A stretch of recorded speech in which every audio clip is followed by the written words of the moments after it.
Hello दोस्तों। आज हम डिस्कस करेंगे कॉन्स्टिट्यूशन का जो हिस्टोरिकल एस्पेक्ट है उसको, और उसमें से क्या आज तक क्वेश्चन पूछे गए हैं आरएस ने। अभी पीछे के 3-4 पेपर में हम देखें तो 2-3 क्वेश्चन उसमें से पूछे गए, यानी ऑन एन एवरेज ऑलमोस्ट एक क्वेश्चन वहाँ से आता है। कॉन्स्टिट्यूंट असेंबली कैसे बनी थी, कॉन्स्टिट्यूशन की डिमांड क्या हुई थी, हमारी कॉन्स्टिट्यूशन असेंबली की जो है आपकी कंपोजिशन क्या थी, कौन कौन सी कमेटी थी, इस टाइप के क्वेश्चन हैं वो हर साल आया है एक। तो हम पहले तो उन क्वेश्चन को भी देख लेंगे और फिर उससे रिलेटेड जो थीम है उसको कम्प्लीटली डिस्कस करेंगे, ताकि आगे से यदि ऐसा कोई क्वेश्चन आए तो आपका फिर से गलत ना हो। ठीक है, तो सबसे पहले अपन देख लेते हैं 2-3 क्वेश्चन जो यहाँ से आए हुए हैं। एक तो ये है आपका जिसके अंदर कॉन्स्टिट्यूंट असेंबली का इलेक्शन से रिलेटेड पूछा हुआ है। इसको हम डिटेल में देखेंगे, डिस्कस करेंगे अभी कॉन्स्टिट्यूंट असेंबली से रिलेटेड। अच्छा, आपको क्या करना है, अभी कमेंट सेक्शन के अंदर इसका आंसर बताना है। ठीक है, और जिनके नहीं पढ़ा हुआ है वो वीडियो देखते रहें, लास्ट तक आपको आंसर है इसके मिल जाएंगे। और फिर इसके बाद में एक और क्वेश्चन है जो कमेटीज़ के मेंबर्स के बारे में पूछा हुआ है कि भाई कौन कौन सी कमेटी के कौन कौन मेंबर थे, कौन सी माइनर है कौन सी मेजर है। हालांकि ये क्वेश्चन आंसर उसका हटा लिया गया था बोर्ड ने यहाँ से, लेकिन फिर भी आपको पता होना चाहिए कि आंसर क्या हो सकता है इसका पॉसिबल आंसर। देन एक और है आपका जो शायद 2013 का आया हुआ है ये। इसके अंदर पूछा हुआ है कि फर्स्ट वाइस प्रेसिडेंट कौन था, मतलब कांग्रेस के अंदर ड्राफ्टिंग मेंबर कौन थे, राजस्थान से मेंबर कौन थे, यूनियन कॉन्स्टिट्यूंट मतलब कमेटी से। मतलब अभी तक 3 क्वेश्चन है, तो कमेटी से इसमें से 2 क्वेश्चन है। एक कॉन्स्टिट्यूंट असेंबली की फॉर्मेशन से रिलेटेड है। तो ये 3 क्वेश्चन है, आपको इसके तीनों के आंसर जो है विद क्वेश्चन नंबर आपको कमेंट सेक्शन में देना है, कौन कौन से क्वेश्चन के अंदर आपका आंसर क्या क्या है। तो चलिए डिस्कस करते हैं हम थोड़ा कॉन्स्टिट्यूशन के बारे में, क्या क्या डिमांड कर रहे थे, कैसे कैसे हमारा कॉन्स्टिट्यूशन है वो बन के रेडी हुआ। चलिए लेट्स स्टार्ट। सबसे पहले हम डिस्कस कर लेते हैं डिमांड। सबसे पहले हमने डिमांड कब करी, demand for a constituent assembly, demand for a constituent assembly. तो हमने सबसे पहले डिमांड करी थी कॉन्स्टिट्यूंट असेंबली की 1934 के अंदर। 1934 के अंदर क्या हुआ, फर्स्ट टाइम हमने ऐसी डिमांड करी थी वाया एम एन रॉय ने। ठीक, लेकिन ये एक्सेप्ट नहीं हुई। 1935 के अंदर कांग्रेस ने first time officially demand, INC Indian national Congress ने फर्स्ट टाइम ऑफिशियली डिमांड करा।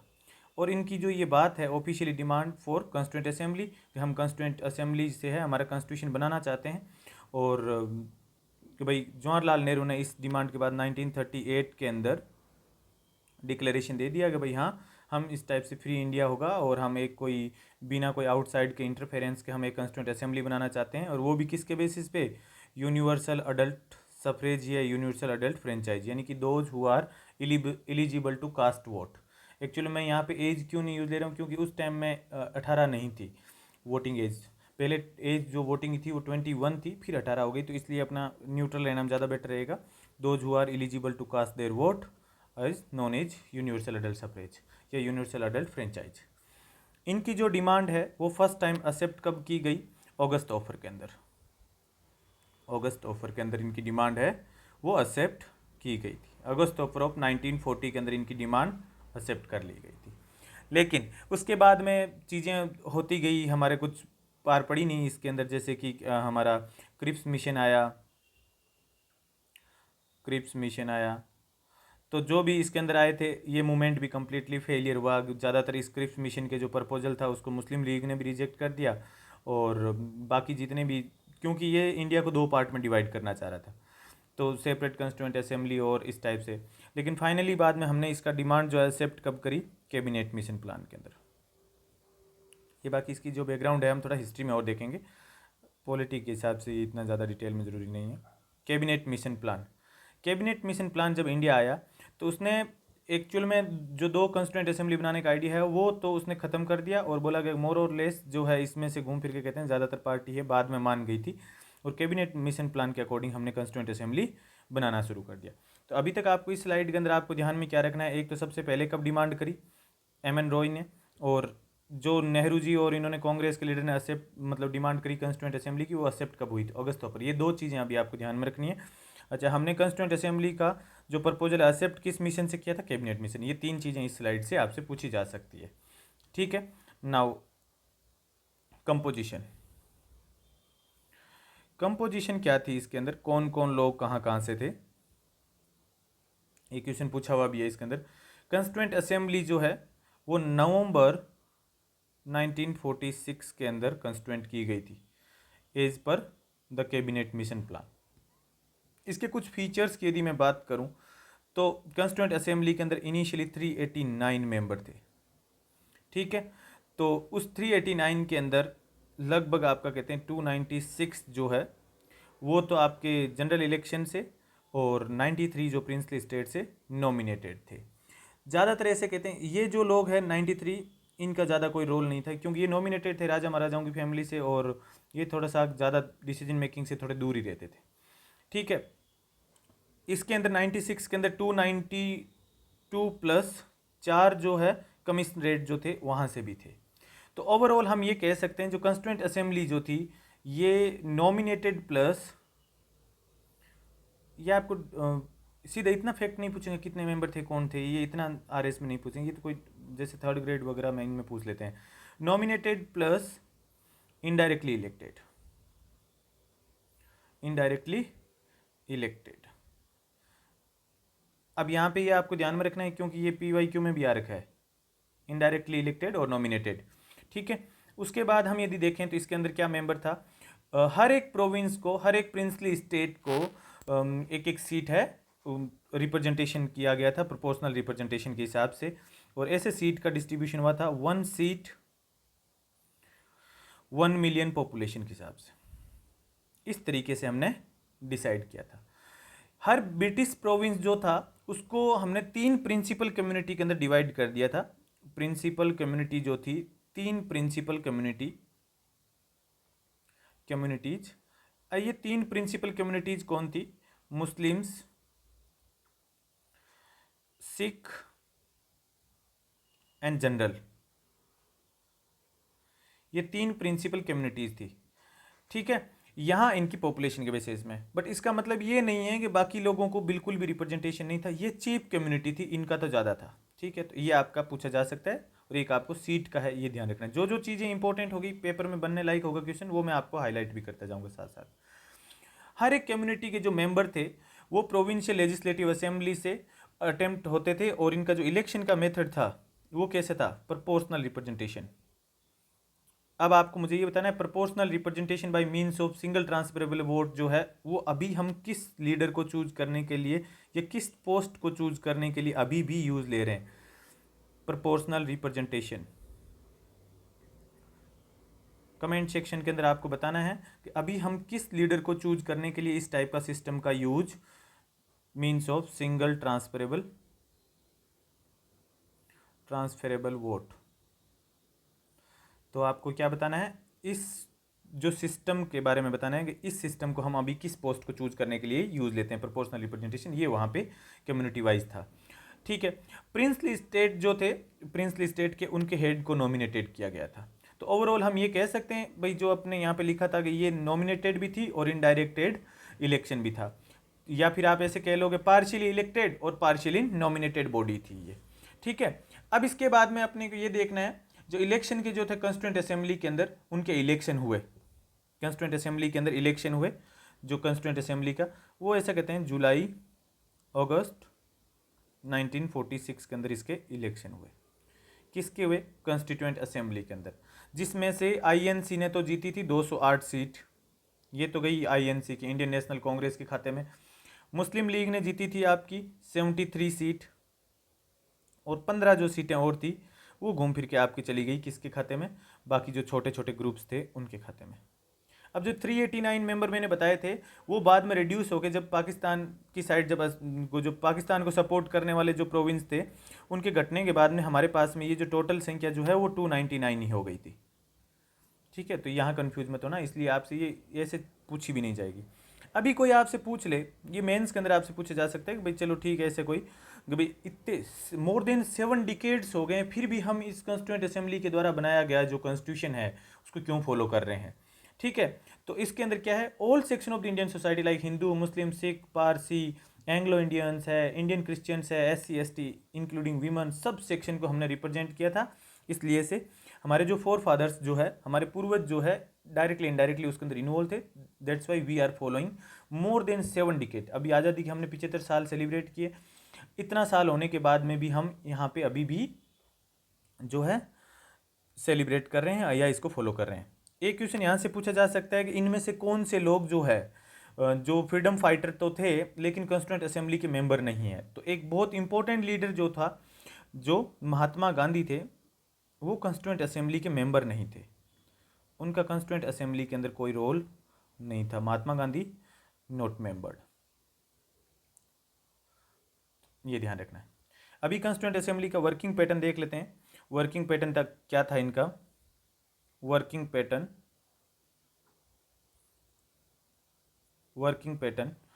वर्किंग पैटर्न की यदि मैं बात करूं तो यहाँ पे सबसे पहले जो कॉन्स्टिट्यूंट असेंबली की मीटिंग होती है वो 9 दिसंबर 1946 को होती है।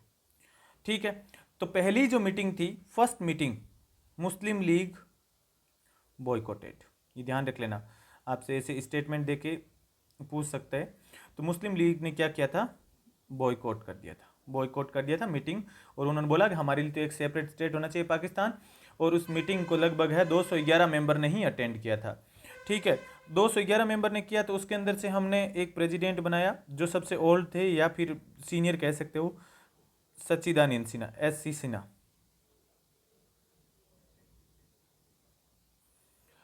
सच्चिदानंद सिन्हा, डॉक्टर SS, या फिर ये ओल्डेस्ट मेंबर थे। और ऐसा जो है टेम्परेरी प्रेसिडेंट बनाने का जो पैटर्न है, हमने कहाँ से कॉपी मारा है, ये हम कहाँ से इंस्पायर हुए हैं? हम फ्रेंच कॉन्स्टिट्यूशन से या फ्रेंच प्रैक्टिस से इंस्पायर हुए हैं।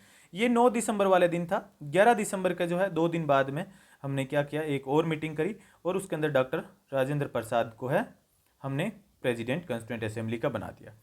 ये राजेंद्र प्रसाद तो थे प्रेसिडेंट। अब हमने 2 VP भी बनाए थे, वाइस प्रेसिडेंट भी बनाए थे। ठीक है, और उन VP के अंदर है SC मुखर्जी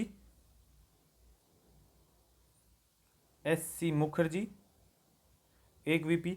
दूसरे VP है आपके VT के कृष्णामाचारी। ठीक है, VT कृष्णामाचारी। ये 2 लोग जो है असेंबली के अंदर ओवरऑल, आपका एक प्रेसिडेंट और 2 आपके वाइस प्रेसिडेंट।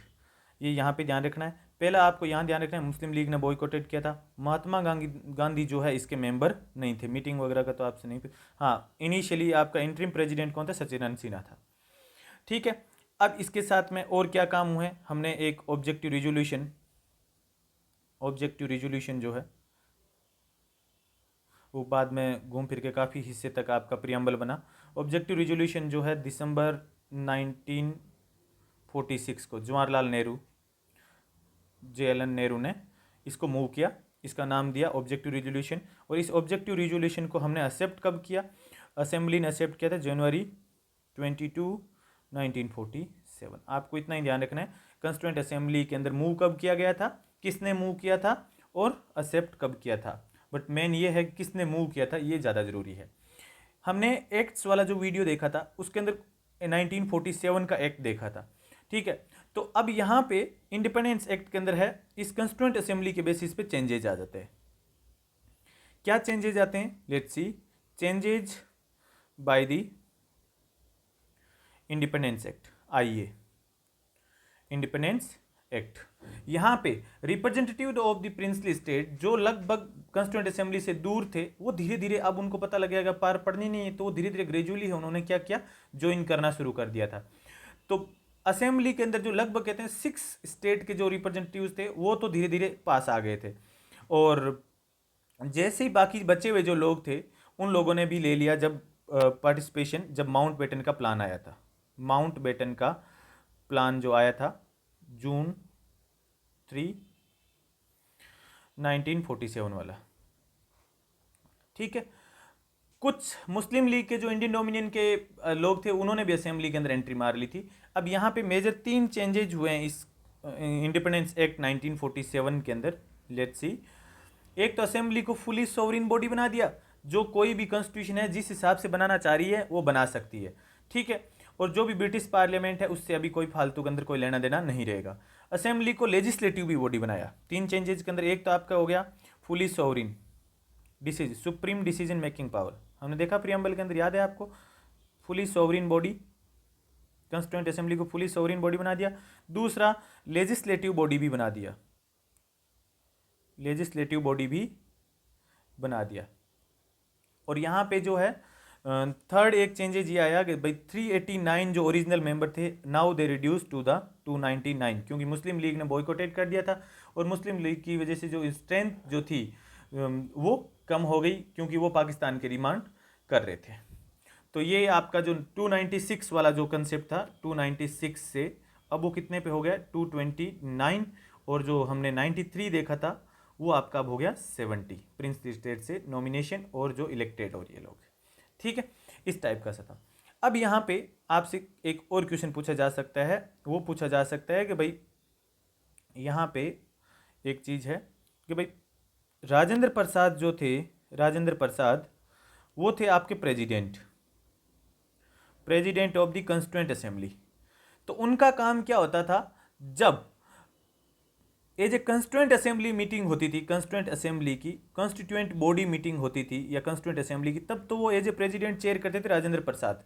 और जब लेजिस्लेटिव फंक्शन डिस्कस करना होता था, लेजिस्लेटिव बॉडी एज ए मिलती थी कॉन्स्टिट्यूएंट असेंबली, तब उसके चेयरमैन हैं कोई और थे, और वो चेयरमैन थे गणेश वासुदेव, GV मावलकर, ये प्रेसिडेंट थे जब एज ए कॉन्स्टिट्यूएंट असेंबली। यहाँ से क्वेश्चन आपसे पूछा जा सकता है, तो इसको ध्यान रखना है एकदम।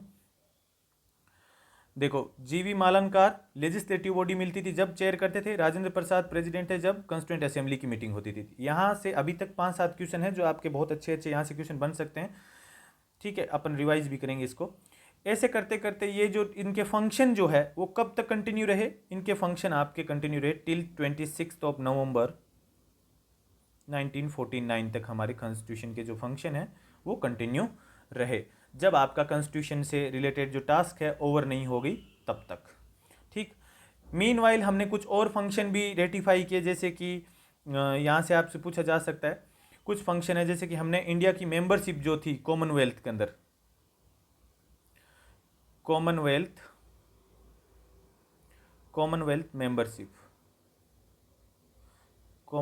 मेंबरशिप हमने कब एक्सेप्ट की, मई 1949।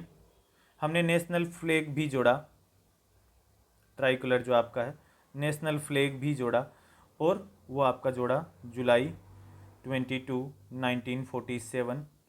हमने नेशनल एंथम जनगण मन जो, ये हमने जोड़ा लास्ट मीटिंग के अंदर जनवरी 24, 1950। हमने नेशनल सॉन्ग भी एक्सेप्ट किया, वो हमने किया सेम डे 24 जनवरी 1950। एंड हमने फर्स्ट प्रेसिडेंट भी इसी दिन चूज किया था, first president of the country, first president that is Rajendra Prasad, doctor Rajendra Prasad RP। Rajendra Prasad को हमने फर्स्ट प्रेसिडेंट ऑफ इंडिया भी 24 जनवरी 1950 को एक्सेप्ट किया। जितनी भी मतलब ये जो सेशन हुए थे टोटल, इसके अंदर टाइम लगा, time taken by constituent assembly, time taken by the constituent assembly was 2 year 11 months and 18 days। तो यहाँ से आपके बहुत सारे फैक्चुअल क्वेश्चन बन सकते हैं, ये आपको पता होना चाहिए अच्छे से। और time taken by the constituent assembly, ये आपको ध्यान में होना चाहिए। ये फैक्चुअल क्वेश्चन जो है आपको कोई मिस नहीं करना है। अब आपका जो जनरल इलेक्शन होना है आगे, जनवरी 24, 1950 को हमारी कॉन्स्टिट्यूएंट असेंबली की फाइनल सेशन हुआ था, और उसके बाद में हमारे प्रोविजनल पार्लियामेंट जो है 26 जनवरी 1950 से स्टार्ट हो गई। नई पार्लियामेंट जो अपनी बनी, नई पार्लियामेंट जो है, न्यू पार्लियामेंट, वो हमारे फर्स्ट इलेक्शन के बाद में बनी, फर्स्ट जनरल इलेक्शन वो कब हुए थे, पहला सेशन हुआ था आपका 1951-52 का सेशन। और यहाँ से हमारी किस चीज़ की स्टार्ट होती है, beginning of a new civilisation. आपसे ऐसे क्वेश्चन एनालिटिकल यदि कोई पूछे एनालिटिकल, तो न्यूज़ यूटिलाइजेशन की जो है स्टार्ट कब से हुई, तो आपकी इस टाइम हुई। ठीक है, नाउ कम टू द कंस्टिट्यूएंशन, जो कमेटीज़ थी, वेरियस कमेटीज़। अब सिंपल सी चीज़ है, इसके अंदर बहुत सारी कमेटी है, तो अपने को याद क्या रखना है, कंस्टिट्यूंट असेंबली ने क्या किया था, बहुत सारी कमेटीज़ है डिफरेंट डिफरेंट टास्क को मैनेज करने के लिए कॉन्स्टिट्यूशन बनाने के अंदर ऐसे कमेटी बनाई थी, जिसके अंदर हम डिस्कस करेंगे 8 मेजर कमेटी। 8 मेजर कमेटी हम डिस्कस करेंगे। माइनर कमेटी बहुत सारी थी तो हम डिस्कस नहीं करेंगे, 8 मेजर कमेटी है, हम इसको डिस्कस करेंगे। नंबर 1 पे आपकी है यूनियन पावर। अभी आपके आंसर है, 2 क्वेश्चन के मिल जाएंगे इसमें से। Union power committee, Jawaharlal Nehru. Number 2 union constitution committee, again Jawaharlal Nehru. एक ट्रिक भी बताऊंगा मैं इसको याद करने की। अगला है प्रोविंशियल कॉन्स्टिट्यूशन कमेटी, इसके चेयर करते हैं सरदार पटेल। सरदार पटेल। फिर आता है most important committee, that is drafting committee. इसके ऊपर तो क्वेश्चन काफ़ी बार पूछा हुआ है वेरियस कंपटीशन एग्जाम के अंदर। ड्राफ्टिंग कमेटी जो कॉन्स्टिट्यूशन को ड्राफ्ट करने का काम करती है, बी आर अम्बेडकर।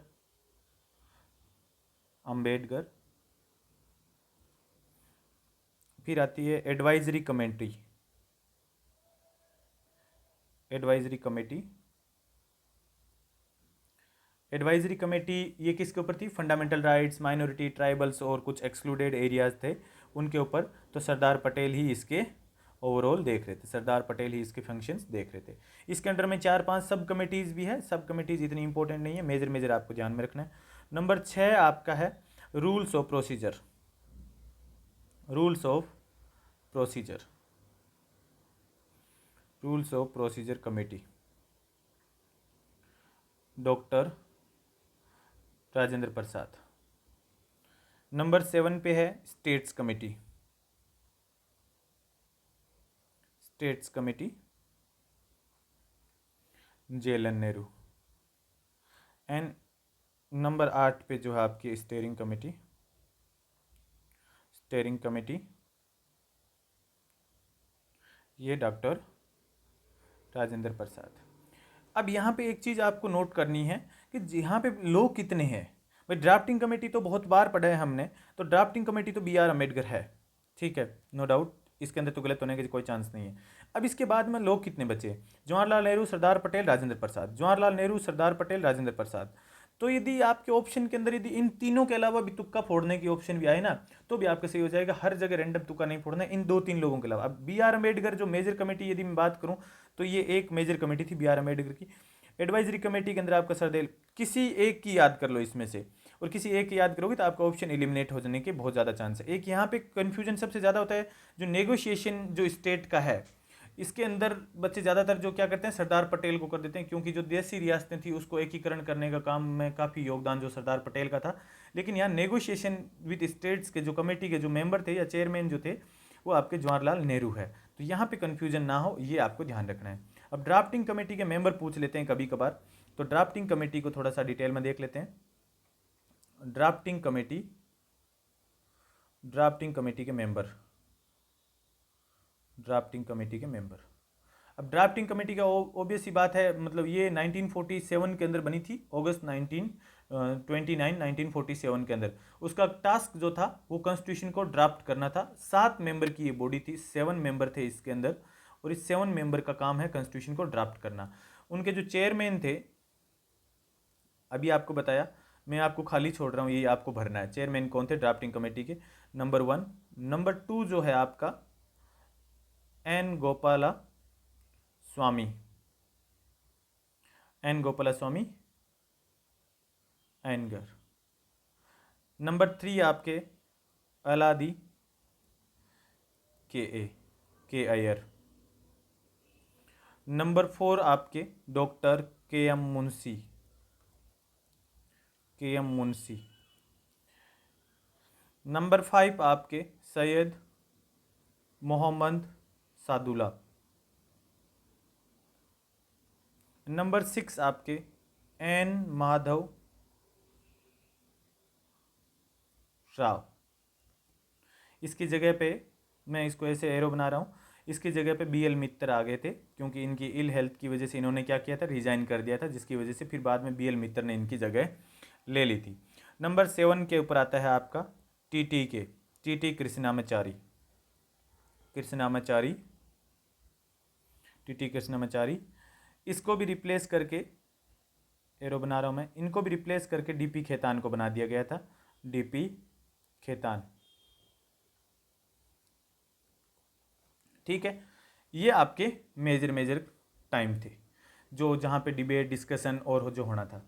आपकी जो कॉन्स्टिट्यूएंट असेंबली है, अब ऑब्वियस ही बात है, जैसे कि बिल पास कैसे होता है किसी हाउस के अंदर, जैसे फर्स्ट रीडिंग हो गई, सेकंड रीडिंग हो गई, थर्ड रीडिंग हो गई, इसी तरीके से सेम आपका ओवरऑल जो है कॉन्स्टिट्यूएंट असेंबली ने भी किया था। फर्स्ट रीडिंग जो है इसकी, फर्स्ट रीडिंग जो है वो 4 नवंबर 1948 को हुई। सेकंड रीडिंग जो है इसकी आपकी 17 अक्टूबर 1949 को हुई, और फिर उसके बाद में जो है ये एंड यहाँ हुई थी। ठीक है, एंडेड। और फिर आपकी जो थर्ड रीडिंग या फिर फाइनल जो है आपकी एंड कब हुई, मैं एंड वाला ही बता रहा हूँ, सिर्फ स्टार्ट वाला नहीं बता रहा हूँ, वो आपकी हुई थी 26 नवंबर 1949 को। टॉक एंड, टॉक जो थी एंडेड हो गई।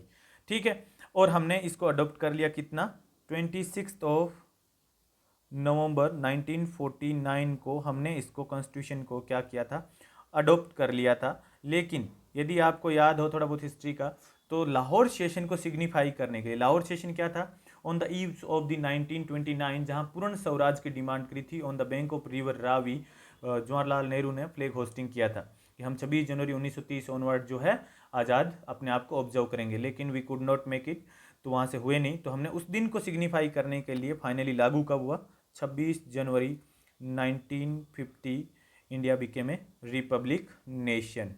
रिपब्लिक नेशन यानी कि our head of state is elected head. तो ये आपका इसके अंदर था।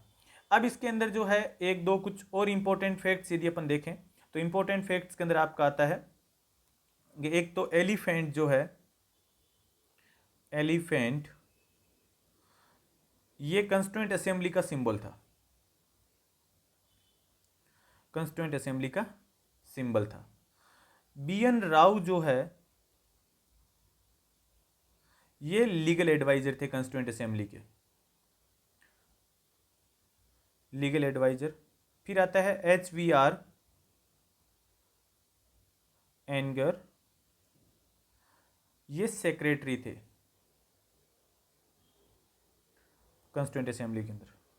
And S N Mukherjee, S N Mukherjee ये चीफ ड्राफ्ट्समैन थे, चीफ ड्राफ्ट्समैन थे कंस्टिट्यूएंट असेंबली का।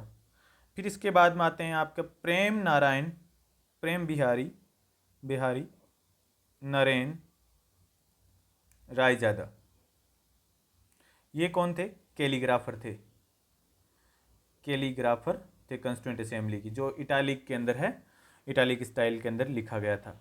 फिर इसके बाद में जो ओरिजिनल वर्ड जो है ब्यूटीफाइड और डेकोरेटेड किया था वो शांति निकेतन, इसके साथ में नंदलाल बोस, यहाँ से तो क्वेश्चन कम ही है, नंदलाल बोस और बेहोर राम मनोहर सिन्हा इन्होंने किया था। ठीक है, हिंदी वर्जन अपन देख लेते हैं, the calligraphy of the Hindi version of the original constitution. Calligraphy, calligraphy का जो ट्रांसलेशन है, कैलीग्राफी इन हिंदी, ये किसने किया था, डेकोरेशन, ये आपके किया था वसंत कृष्णा वैद्य। ठीक है, और डेकोरेशन का काम इसमें साथ में नंदलाल बोस भी थे। तो ये आपका कंस्टिट्यूएंट असेंबली से रिलेटेड जो चीज़ें थी वो सारी आपकी इसके अंदर कवर हो जाती है। और इसके अंदर कुछ जो चीज़ें जो थी वो और अपन डिस्कस करें, तो एक तो जो आपका कुछ कंट्रीज का टाइम्स की यदि मैं बात करूं, तो जैसे यूएस ने है लेस देन 4 मंथ के अंदर ही कॉन्स्टिट्यूशन बना दिया था, कनाडा ने 2 ईयर 6 मंथ के अंदर बनाया था, ऑस्ट्रेलिया ने सिर्फ 9 ईयर्स, मतलब सिर्फ क्या 9 ईयर्स लगा दिए थे, साउथ अफ्रीका का 1 ईयर लगा था, और इंडिया का 2 ईयर्स 11 मंथ 18 डेज इसके अंदर है कॉन्स्टिट्यूशन के अंदर बनाने में लगा था। ओरिजिनली कॉन्स्टिट्यूशन के अंदर है आर्टिकल्स जो है आपका कम थे, अब तो इसके अंदर बढ़ के बहुत ज़्यादा हो गए। उसके अंदर ओरिजिनली जो आपका जो 395 और 8 शेड्यूल जो है प्रपोज हुए थे, लेकिन अभी शेड्यूल भी बढ़ गए और पार्ट्स भी बढ़ गए। आपके जो 8% जो कॉन्स्टिट्यूंट असेंबली के अंदर जो है चीज़ें लगभग 470 के आसपास तो आर्टिकल है और 25 पार्ट है लगभग, और 12 इसके अंदर शेड्यूल हो गए। तो ये लगभग आज की स्ट्रक्चर है। ओरिजिनल का आपको भी ध्यान रखना है, ओरिजिनल कितने थे और आज कितने हैं। बहुत सारे लोगों ने इस कॉन्स्टिट्यूंट असेंबली को क्रिटिसाइज भी किया था कि भाई ये एक रिप्रेजेंटेटिव बॉडी नहीं है। Why criticism? Because not a representative body, क्योंकि पार्शियली इलेक्टेड और पार्शियली सिलेक्टेड बॉडी थी ये, नॉट रिप्रेजेंटेटिव बॉडी। क्रिटिसिज्म क्यों? Why criticism? Why criticism? तो वाई क्रिटिसिज्म में नॉट रिप्रेजेंटेटिव बॉडी। फिर उसके बाद में इनिशियली देखते हैं कि ये जो क्रिटिक्स जो बोलते थे कॉन्स्टिट्यूंट असेंबली है सोवरिन बॉडी नहीं है, ये एक ब्रिटिश गवर्नमेंट के प्रपोजल से एक्सेप्ट की गई है, ठीक है, एक ये। फिर टाइम कंज्यूमिंग, अब देखो कमियां तो कुछ ना कुछ तो निकालेंगे निकालेंगे, ठीक है। ड्राफ्टिंग कमेटी ने कहते हैं कि बहुत ज़्यादा टाइम ले लिया था, कांग्रेस की डोमिनेटेड थी, लोअर पॉलिटिशियन डोमिनेशन था और ज़्यादातर हिंदू डोमिनेटेड थी। तो ऐसे कुछ क्रिटिसिज्म है देखने को मिले थे, लेकिन ओवरऑल जो है ओवरऑल आपका बहुत सही चला गया था इसके अंदर। और कॉन्स्टिट्यूंट असेंबली आज भी हमारा बहुत मतलब बहुत अच्छे से मैनेज हो रहा है कॉन्स्टिट्यूशन। बहुत सारी कंट्रीज़ के अंदर है कॉन्स्टिट्यूशन दोबारा बन गया, आपके जो पड़ोसी देश है उनके अंदर बहुत सारी दिक्कतें आ रही है, लेकिन अपने यहाँ पे सब कुछ सही चल रहा है। अब अपने शुरू के अंदर जो क्वेश्चन देखे थे, अभी तक आपने यदि सारथी सिविल सर्विस एकेडमी को सब्सक्राइब नहीं किया है तो काइंडली इसको सब्सक्राइब करें, ज़्यादा से ज़्यादा तक इसको शेयर करें और बेल आइकन बटन है वो ना भूलें, ठीक है। अभी आपको पॉलिटी का और जो आपका हिस्ट्री का पार्ट है मॉडर्न का, वो बहुत जल्दी आपका कंप्लीट होने वाला है। बैक टू बैक वीडियोज आएंगे, फिर अपन इकोनॉमिक्स की साइड में मूव करेंगे। यदि यहाँ से आपने सीधे सीधे देखें तो आपका जो पॉलिटी का है 70% पार्ट सीधे सीधे वीडियो से ही आ जाएगा आपका, क्योंकि हम सिर्फ और सिर्फ एमसीक्यूज नहीं कर रहे हैं। बहुत सारे जो कोचिंग इंस्टीट्यूट्स है वो सिर्फ एमसीक्यूज कर रहे हैं और उसके आंसर बता रहे हैं, हम उस थीम को डिस्कस कर रहे हैं। और थीम को डिस्कस करने का है कि आगे यदि कभी कोई क्वेश्चन आएगा तो आपके फिर से गलत नहीं होगा। अब यहाँ पे अपन सबसे पहले 1 to 1 जो है क्वेश्चन देख लेते हैं। आई होप सबने आपने कमेंट सेक्शन में बता ही दिया होगा अभी तक, देख लीजिए। भारतीय संविधान सभा के संबंध में निम्नलिखित में से कौन से कथन सही है? Which of the following state are correct in regarding to Indian constituent assembly? तो इंडियन कॉन्स्टिट्यूंट असेंबली की यदि मैं बात करूं तो आपका कौन सा क्वेश्चन इसके अंदर सही बैठेगा? एक तो it was not based on adult franchise, सही बोल रहे हैं। It resulted from direct election, ना डायरेक्ट इलेक्शन नहीं थे ना, दोनों पार्शियल थे। It was not a multi party body, ये भी नहीं है, सारी जगह से सेक्शन लिया था। It work through several committees, तो इसका आंसर जो है आपका ए, ये सही है, क्योंकि हमने इसको बीच में देखा भी है और बहुत सारी कमिटीज़ के नाम भी देखे हैं। मल्टी पार्टी तो थी डेफिनेटली, क्यों बहुत सारे सेक्शन से पार्टिसिपेशन था, और डायरेक्ट इनडायरेक्ट दोनों थे। तो इसका आंसर जो हो गया ए एंड डी हो गया। फिर इसके बाद में नेक्स्ट क्वेश्चन जो है ये आई गेस हटा लिया गया था, इसका आंसर जो है नहीं है उसके ऊपर। अब अपने को यहाँ पे ऐसे देखना है कि जो ये 37 नंबर क्वेश्चन है जो PYQ में आया हुआ है।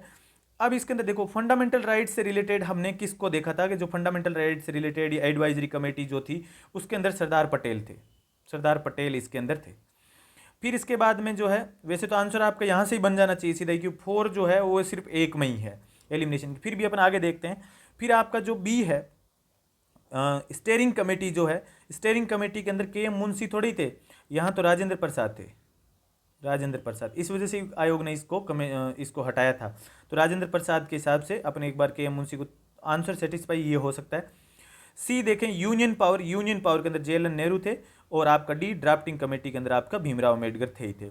तो आपको ड्राफ्टिंग कमेटी इसमें दे रखी है बिकॉज यहाँ से पकड़ में नहीं आएगी, सारे डी के अंदर आपका एक एक ही है, या तो आपका ए से पकड़ में आ रहा है क्वेश्चन सीधे सीधे यहाँ से हो रहा है, ठीक है। तो इस एरर की वजह से इस क्वेश्चन को ड्रॉप कर लिए थे, ठीक है। फिर आपका थर्ड क्वेश्चन जो था वो देख लेते हैं, ये 2013 के अंदर आया हुआ है। इसके अंदर थोड़ा सा ये डिटेल के अंदर एनालिसिस टाइप का पूछ लिया था। First vice president of the constituent assembly, तो वाइस प्रेसिडेंट हमने 2 बताए थे, हमने 2 वाइस प्रेसिडेंट डिस्कस किए थे। कौन कौन थे? एक तो VT कृष्णमाचारी और दूसरे आपके HC मुखर्जी। तो ये 2 कॉन्स्टिट्यूंट असेंबली के जो है हमने लीडर देखे थे। तो इनमें से अब ये देखना है कि इसमें से राजस्थान का कौन सा था। तो इसके साथ में एक आपका क्वेश्चन ये हो जाता है कि राजस्थान से जो 12 लोगों का ग्रुप गया था 12 पीपल, ऑलमोस्ट 12 पीपल और नॉट लेस देन 12 पीपल जो थे वो कौन कौन थे, कौन कौन जो है कॉन्स्टिट्यूंट असेंबली को राजस्थान से रिप्रेजेंट करे, तो वो आपको पता होना चाहिए। तो सीधे आंसर देखते हैं इसका। First vice president of the constituent assembly SC. Mukherjee. SC. Mukherjee Rajasthan से नहीं थे, तो अपन यहाँ पे फोर्थ ले लेते हैं एक बार।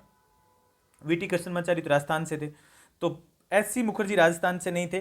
तो अब आपके पास में ऑप्शन जो एलिमिनेट हो गया वो एक तो दूसरा हो गया, एक ये चौथा हो गया, सॉरी पहला और तीसरा हो गया, पहला तीसरा, एक सेकेंड, हमने लिया first vice president of the constituent assembly, इसके अंदर हमने ऑप्शन लिया चौथा, तो आपका सीधा ही आंसर तो सीधा ही आ गया। जब चौथा एक में ही है तो ये भी गया, ये भी गया और ये भी गया। अब आगे वाली चीज़ भी देख लेते हैं अपन कि सेटिस्फाई हो रहा है कि नहीं हो रहा है। तो इसमें तो आ गया ए, originally the only Congress member of the draft committee, तो इसके अंदर के.एम. मुंशी, इसके अंदर आ रहा है आपका बी। फिर आता है member of constituent assembly representing Rajasthan princely state, इसके अंदर आपका आ रहा है सी, वी.टी. कृष्णमाचारी। और chairman of the constituent union constitution committee, तो इसके अंदर जवाहरलाल नेहरू आपका डी। तो आपका क्वेश्चन जो है सेटिस्फाई तो आपका ये हो रहा है, आंसर तो आपका बन गया 2। अब राजस्थान से मैं कुछ लोगों का नाम बता देता हूँ, जैसे कि आपका माणिक्यलाल वर्मा है, जय नारायण व्यास है, बलवंत सिंह मेहता है, रामचंद्र उपाध्याय है, कर्नल दलेल सिंह है, गोकुलदास औसावा है, कुंवर जसवंत सिंह है, राज बहादुर है, और वी.टी. कृष्णमाचारी है, हीरालाल शास्त्री है, के.एम. पनीकर है। ये ऐसे करके 12-13 जो लीडर थे आपके, 12+ लीडर जो कॉन्स्टिट्यूंट असेंबली में डायरेक्टली इनडायरेक्टली कोऑपरेट कर रहे थे, उन लोगों का आपका बहुत अच्छे से पता होना चाहिए। तो ये आपका थे 3 क्वेश्चन जो PYQ में आए हुए हैं, और इससे रिलेटेड जो थीम थी वो। और अभी आप ज़्यादा से ज़्यादा जो है आप सारथी सिविल सर्विस एकेडमी को सब्सक्राइब करें, और लोगो देख के ही सब्सक्राइब करें, सारथी सिविल सर्विस एकेडमी, ठीक है। तो ज़्यादा से ज़्यादा शेयर करें।